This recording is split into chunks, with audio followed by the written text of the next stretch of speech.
Gentlemen, mimi nawaomba, let us learn. Mimi nawaomba, this is not a market gathering. We, nani? Unaona hiyo ngome yako? Mimi nawaomba, at the end of the day, let us have decorum kwa hii bunge. Because vile naona mnaifanya, there is a trend that is not appealing at all. Okay. Na mimi sitaongea ukitaka tubishane. Tafadhali. Endelea kuongea what you are talking about. What I'm saying. Kitu cha kwanza, I really appreciate kwa sababu Mwenyezi Mungu anatupatia pumzi kila siku. Ingawa huenda tuko on the same level, huenda tujaridhika kwa maisha, but at the end tunapata nafasi tukuja hapa tunaongea as a family. On issue of what happened in Ojwang's funeral procession, I think any aggrieved person has a way of showing the level of displeasure. But vile vile, I think we need to do better. Mbali ya kwamba yale yalifanyika pale jana, if you are a person who means well for his personal life, we need to do better. Just the other day I did tell you, a state of no law has a lot of anarchy. Na walio wachache Mungu aliwapatia, huenda what it is to be protective, ndio labda wata thrive. But I think the law of creation will apply across the board. Natural extinction, it has survived. Now, and so what I mean to say in a nutshell, we need to respect any institution around us. I don't think it is right, hata kama natoka huko, to give accolades to the citizens to go and ban schools, ban churches, ban police stations, ban chiefs camps, ban government establishments in the name we are aggrieved.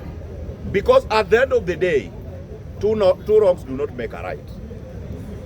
There are places in this country where even police stations are being built from the government coffers to the MP.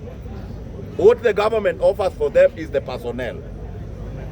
Now you are privileged by part one. I'm not only saying Luo Nyanza, across the country. Because institutions like the police stations serves more or less the same as hospitals. Kuna walking in, walking out every second.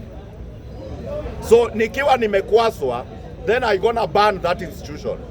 Kesho wa Mungu, nikiwa na issue ambayo inahitaji that institution, where do I go? Now, gentlemen, mimi ningependa niseme, this country meant to be ours, haijalishi who is at the end. I've told you more than 1,000 times. At the end of the day, Mheshimiwa William Samoei Ruto atatoka kwa hii ofisi. Haijalishi ni lini. Constitutional wise, tutaenda 2027. Whichever outcome itatokea, atabaki ama atatoka. But even before that, sisi si Mungu, hatujui what will happen next. Now the biggest question is, in an event hii ofisi imebaki vacant kesho, sisi ambao everything we believe, it is because of Mheshimiwa Ruto that our life is not fulfilled. Are we going to get satisfaction? That's a rhetoric question. Kila mmoja ajiulize. Hata ikienda 2032, the end game Mheshimiwa Rais baada atatoka, tutapata mwingine. Now the biggest question, how are we going to fulfill what we are expected to fulfill in daily life?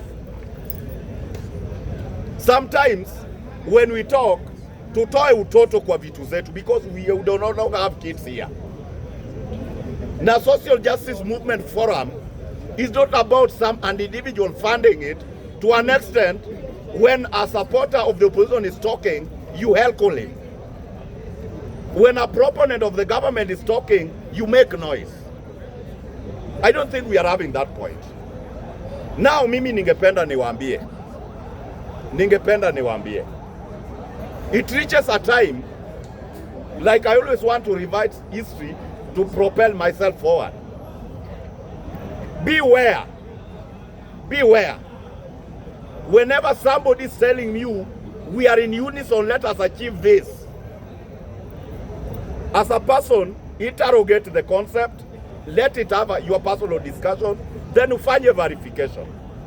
Hii kitu huyu jamaa ananiambia, is it realistic, accurate and achievable? Because that is what the goal entails. Kwa nini nasema hivyo? Leo hii mtu yeyote akitoka nje ambaye anataka power, be it from the church, be it from the political class, they'll tell you how the Ruto's government is not giving out employments. They'll tell you how the cost of living has hiked. But now the biggest question is, tuunganike, tutoe hiyo serikali dhalimu kusudi tuweze kutatua haya. How? That's the biggest question as an individual, not collectively. You need to ask yourself, kabla hujajiunga na hiyo mbogi. Kwa nini nasema hivyo? If somebody tells you, inatakikana sisi kama wananchi watukufu tutoe serikali because the government is not giving us employment, the biggest question inatakana ujiulize, fine, tumeitoa, ye ataleta hizi employment how? Kuna realistic approach of how we handle things. Kwa sababu tukiongea kuhusu ajira, not holistically a conducive environment to create employment, to give out employment, even the way they want as a frame. Now, the biggest question is, with our young people graduating in our tertiary institution, whichever level, where are these people going to be employed? Let me take a case scenario. Eugene Wamalwa is the next president. Where is Eugene going to install these people? Now, on the cost of living, Mheshimiwa Emilio Mwai Kibaki took the helm of this country when our tax collection from the previous Moi regime was standing at 200 billion. Then we did have a tangible debt, either domestically or externally. Right now, we have a feasible tangible debt amounting into trillions. So when somebody tells you, we are going to give you a workable cost of living, pasipo kufactor in our elevation per capita wise, is this person helping you? Because it is like telling you, we are going to exist bila kusanya usuru. How? So meaning we are going to default on our debt obligations. Mimi ningependa niwaambie young people, kiongozi, just 1 minute. I'm always very sober. Mimi ningewaomba kuambia, more so young people. I major much on young people because that's what I do. Kando na my right things or IGA. Mimi ningependa niwaambie, we had a young unit created here. Hii inaitwa minority, walikuwa wanaita Mungiki. Mungiki did osmote from nowhere. Ilibuniwa na walio wachache ambao walikuwa na agenda. Then ukitaka kuweka new car kwa route, unatoa 50,000 or anywhere, not going to the government but to an outfit. Ukitaka kupaka rangi, unatoa cash. Ukitaka kuhamisha from one floor to another one, unalipa. Ukitaka kupanda miti, unalipa. The